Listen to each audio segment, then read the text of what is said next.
Here we're trying to determine the square root of 3. So when we have a square root, what we're looking for is a number that when multiplied by itself would give us that number. So for example, the square root of 4 is 2. And this is because if I look at the factors of 4, I get 2 and 2, and we can pull it out as one group. So we're looking to see what we can do with that. So we're going to start by looking at what are the factors of 3.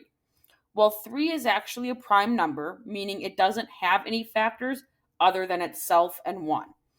So its factors are just 3 and 1.